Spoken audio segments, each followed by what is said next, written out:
જીવનમાં દુઃખી થવાનું કારણ શું છે? લોકો બે પ્રકારના દુઃખ સહન કરે છે. સામાન્ય રીતે લોકો માને છે કે દુઃખ શારીરિક કે માનસિક હોય છે. શારીરિક પીડા ઘણા કારણોથી થઈ શકે છે, પરંતુ માનવીની 90% પીડા માનસિક હોય છે, જેનું કારણ આપણી અંદર રહેલું છે.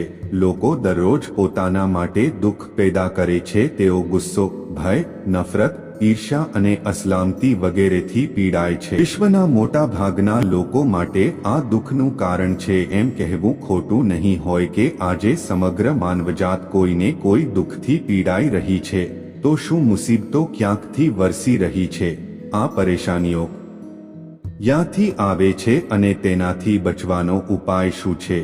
આપણે દુઃખની પ્રક્રિયાને સમજવી પડશે. માનવતા શા માટે દુઃખી છે? આ પ્રશ્નના જવાબ માટે આપણે દુઃખની પ્રક્રિયા જોવી પડશે. મુશ્કેલીઓ આપણા પર ક્યાંયથી આવતી નથી, અમે તેને તૈયાર કરીએ છીએ, અને વેદના ઉત્પન્ન કરવાની ફેક્ટરી તમારા મગજમાં છે. આજે સવારે તમે જોયું કે સૂર્ય તેના સંપૂર્ણ તેજમાં ઉગ્યો, ફૂલો ખીલ્યા, કોઈ તારો તૂટ્યો નહીં. બધા નક્ષત્રો પોતપોતાનું કામ બરાબર કરી રહ્યા છે. બધું વ્યવસ્થિત રીતે ચાલે છે તેના ક્રમ પ્રમાણે.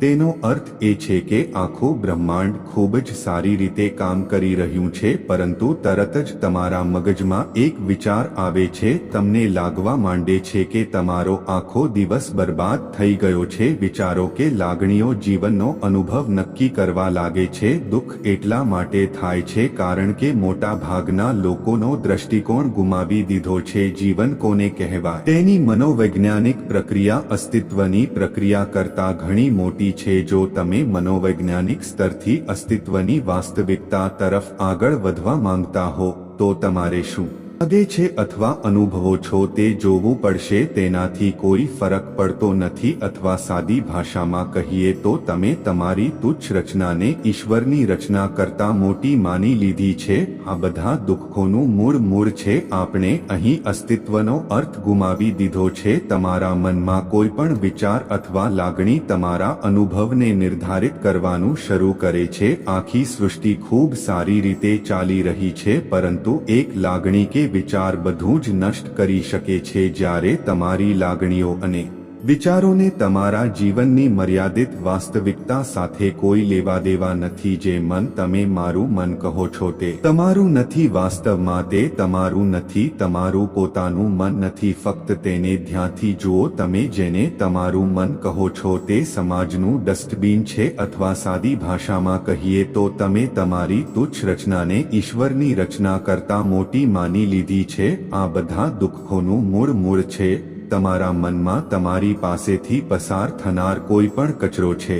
તમે કોનો કચરો એકત્રિત કરવા માંગો છો અને કોનો કચરો સ્વીકારવાની ના પાડો છો તે પસંદ કરવાની લક્ઝરી પણ તમારી પાસે નથી. જો તમે મનોવૈજ્ઞાનિક સ્તરથી અસ્તિત્વની વાસ્તવિકતા તરફ આગળ વધવા માંગતા હો તો તમારે શું લાગે છે અથવા અનુભવો છો તે જોવું પડશે. તેનાથી કોઈ ફરક પડતો નથી. તમારા વિચારોને વાસ્તવિકતા સાથે કોઈ લેવાદેવા નથી. જીવનમાં તેનું ખાસ મહત્વ નથી. આ કંઈ નકામી વસ્તુ છે જે તમે અહીં અને ત્યાંથી ભેગી કરી છે. જો તમને આ બધું મહત્વપૂર્ણ લાગે છે તો તમે તેનાથી આગળ ક્યારેય જોઈ શકશો નહીં. તમારું ધ્યાન સ્વાભાવિક રીતે તમે જેની કિંમત કરો છો તેના તરફ જાય છે. જો તમારા વિચારો અને લાગણીઓ તમારા માટે મહત્વપૂર્ણ છે તો તમારું બધું ધ્યાન તેમના તરફ રહેશે. પરંતુ આ માત્ર એક મનોવૈજ્ઞાનિક વાસ્તવિકતા છે. તેને અસ્તિત્વ સાથે કોઈ લેવાદેવા નથી. મુશ્કેલીઓ આપણા પર ક્યાંયથી આવતી નથી.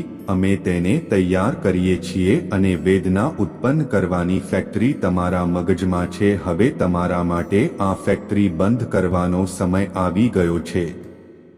મિત્રો, આશા છે કે તમને આ માહિતી ગમી હશે. આવા જ વિડિયો જોવા માટે અમારી ચેનલને લાઈક અને સબસ્ક્રાઇબ કરો. વિડિયો જોવા માટે તમારો ખૂબ ખૂબ આભાર.